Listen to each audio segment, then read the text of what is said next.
বাংলাদেশ আবারও জ্বলছে। এবার যে ঘটনাকে ঘিরে আগুন লেগেছে তা হলো ওসমান হাদির মৃত্যু। কে এই হাদি? 2024 সালে শেখ হাসিনার বিরুদ্ধে প্রতিবাদ করে আন্দোলনে পরিচিত মুখ হয়ে ওঠে এই ওসমান হাদি। পরে ইনকলাব মঞ্চের মুখপাত্র হয় ও ভারত বিরোধী স্লোগান লেখালেখি আন্দোলনের মাধ্যমেই সে বাংলাদেশের মধ্যে জনপ্রিয় হয়ে ওঠে। শেখ হাসিনার দল আওয়ামী লীগকে নিষিদ্ধ করার যে দাবি উঠেছিল বাংলাদেশে, সেই দাবির অন্যতম মুখ ছিল এই হাদি। বলা চলে এই ঘটনাটি হাদিকে রাজনৈতিক আলোচনার কেন্দ্রে নিয়ে আসে। কিছুদিন আগে এই নেতাই সোশ্যাল মিডিয়াতে দাবি করেছিল তাকে ফোন করে খুনের হুমকি দেওয়া হচ্ছে। তবে কোনো কিছুকে পরোয়া না করেই নিজের কাজে মেতেছিলেন এই ইনকলাব মঞ্চের নেতা ওসমান হাদি। কারণ বাংলাদেশে এখন যে ভোট হতে যাচ্ছে, এই ভোটে নির্দল প্রার্থী হিসেবে দাঁড়িয়েছিল এই ওসমান হাদি। জোর কদমে প্রচারও চলছিল। কিন্তু গত 12 ডিসেম্বর যখন সে ঢাকা রাস্তা দিয়ে রিক্সা করে যাচ্ছিল, এমন সময় এক বাইক চালক তার দিকে এগিয়ে আসে এবং তার মাথাকে লক্ষ্য করে গুলি করে চলে যায়। সেই রিক্সার ওপরেই লুটিয়ে পড়ে সে। দ্রুত তাকে হাসপাতালে নিয়ে যাওয়া হয়। এই ঘটনার খবর ছড়াতেই বাংলাদেশের ছাত্ররা রাস্তায় নেমে প্রতিবাদ করা শুরু করে। পরে সরকারের তৎপরতায় তাকে সিঙ্গাপুরে নিয়ে যাওয়া হয় উন্নত চিকিৎসার জন্য। এরই মধ্যে ছাত্রদের একাংশ বলতে থাকে হাদি হয়তো মারা গেছে। প্রতিবাদের ভয়ে সরকার খবরটা চেপে রাখছে।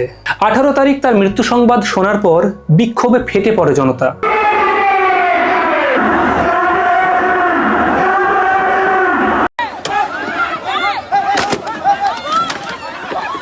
যদিও হাদির পরিবারের দায়িত্ব নেয় বাংলাদেশের সরকার, সারা দেশে রাষ্ট্রীয় শোক পালন করা হয়, জাতীয় পতাকা অর্ধনমিত রাখা হয়। পরে কাজী নজরুল ইসলামের কবরের পাশে হাদিকে কবর দেওয়া হয়।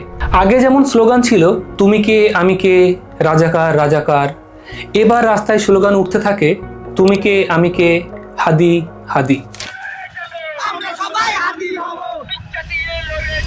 এরপর যখন মোহাম্মদ ইউনূস জনগণকে শান্ত থাকার বার্তা দেয়, তারপরেই অশান্ত হয়ে ওঠে বাংলাদেশ। ধীরে ধীরে আগুন জ্বলতে থাকে বাংলাদেশের বিভিন্ন জায়গায়।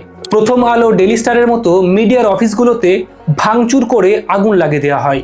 এরপরে ক্ষিপ্ত জনতা ভারতীয় দূতাবাসে হামলা চালায়। আর একটু সময় গড়াতেই শুরু হয় সংখ্যালঘু হিন্দুদের ওপর আক্রমণ। বাংলাদেশি মব দীপু দাস নামের একজনকে প্রকাশ্য মেরে রাস্তার মধ্যেই জ্বালিয়ে দেয়। দেখুন, মব জাস্টিসের ছবি আমাদের কাছে নতুন নয়, কিন্তু এখানে যেভাবে একজনকে আধমরা করে জ্যান্ত জ্বালিয়ে দেওয়া হচ্ছে, কিছু মানুষ সেটাকে নিয়ে উল্লাস করছে, কিছু মানুষ সেই ছবিটাকে লাইভ করে বাকিদেরকে দেখাচ্ছে। এই ভিড়টাকে যখন আপনি দেখবেন, তখন হয়তো আপনার মানব সভ্যতার ওপর থেকেই বিশ্বাস উঠে যাবে। দেখুন, সেই মানুষটার কি অপরাধ ছিল তা তো তদন্ত সাপেক্ষ, কিন্তু কিছু মানুষ একসঙ্গে জড়ো হয়ে নিজেরাই সবকিছু বিচার করে নিচ্ছে, পুলিশ চাইতেও কিছু করতে পারছে না। এটাই জানান দিচ্ছে বাংলাদেশের এই মুহূর্তের পরিস্থিতি ঠিক কি। এই দীপু দাসের বিরুদ্ধে অভিযোগ হচ্ছে যে সে ইসলাম ধর্মকে নিয়ে কটাক্ষ করেছিল, নবীজিকে নিয়ে উল্টোপাল্টা মন্তব্য করেছিল ফেসবুকে। কিন্তু আশ্চর্যের বিষয় হচ্ছে তার পরিবারের লোকজন এবং তার প্রতিবেশীরা এখন জানাচ্ছে সে কোনো মোবাইলই ব্যবহার করতো না।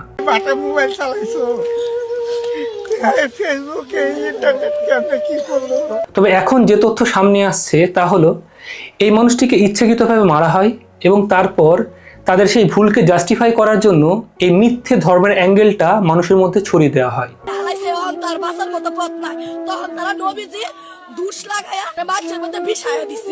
এই ঘটনাকে কেন্দ্র করে এখনো পর্যন্ত 7 জনকে গ্রেপ্তার করেছে পুলিশ। আর এখানেই শেষ নয়, এরপরেই একাধিক জায়গায় আওয়ামী লীগের সমর্থকদের বাড়িতে ভাঙচুর চালানো হয়।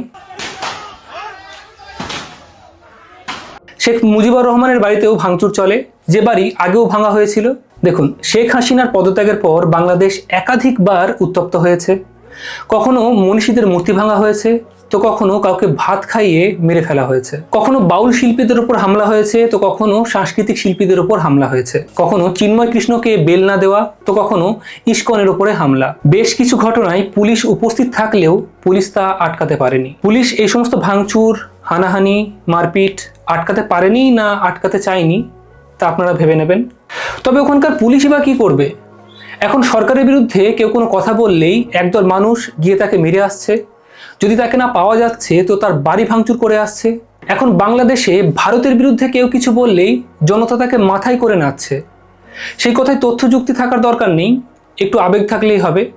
একটু গলা কাঁপিয়ে বলতে পারলেই আপনি এখন বাংলাদেশের নেতা হয়ে যাবেন। এবার এই গোটা ঘটনায় 4টে প্রশ্ন সামনে আসে যা আপনাকেও ভাবতে বাধ্য করবে। নাম্বার 1, হাদির বোন অভিযোগ করে ভারতের এই হাদির খুনে যুক্ত। এখন প্রশ্ন হচ্ছে, হাদিকে খুন করে ভারতের কি লাভ? ভারতের বিরুদ্ধে সে স্লোগান দিত ঠিকই, কিন্তু ভারতের কোনো ক্ষতি করার ক্ষমতা কি তার ছিল? মানে সে কি ভারতের কোনো অর্থনৈতিক ক্ষতি করতে পারতো, বা ভারতের সামরিক শক্তির ওপর আক্রমণ করলে ভারত তার প্রতিরোধ করতে পারতো না? এমন কোন ক্ষতিটা সে করতে পারতো যার ভয়ে ভারত তাকে খুন করতে যাবে? ওদিকে হাদিকে যে শুট করেছিল তার নাম ফয়সাল। এই ফয়সাল আর আলমগীর বা এর সঙ্গেও আরও যারা যুক্ত ছিল তাদের মধ্যে 9 জনকে গ্রেফতার করেছে পুলিশ, কিন্তু ফয়সাল আর আলমগীরকে এখনো পর্যন্ত খুঁজে পাওয়া যায়নি। কিন্তু যেটা চমকে দেওয়ার মতো বিষয় তা হলো, এই ফয়সাল, আলমগীর সহ বাকি যারা সঙ্গী সাথী ছিল তারা কিন্তু হাদিরই ঘনিষ্ঠ। তারা একসঙ্গে ভোটের প্রচারও করত। দেখুন, এই সমস্ত জটিল বিষয়গুলোকে বোঝার জন্য দেখতে হয় দিনের শেষে কে সব থেকে বেশি লাভবান হচ্ছে। এই ঘটনার জেরে বাংলাদেশে কার সব থেকে বেশি লাভ হতে পারে বলুন তো? সেখানকার ইন্টারিম গভর্নমেন্টের। কারণ এই সরকার কোনো নির্বাচিত সরকার না। যে ভোট এখন হতে যাচ্ছে সেই ভোট এখন হয়ে গেলে এনারা কিন্তু আর কেউ নেতামন্ত্রী থাকতে পারতেন না। ফলে এই অশান্তির পিছনে বাংলাদেশের বর্তমান সরকারেরও হাত থাকতে পারে বলে আশঙ্কা করা হচ্ছে। ঢাকা ইউনিভার্সিটির গত সেপ্টেম্বরের একটা রিপোর্টে বলা হয়, বাংলাদেশে এই মুহূর্তে 4 লাখের বেশি বেআইনি অস্ত্র ঘুরে বেড়াচ্ছে।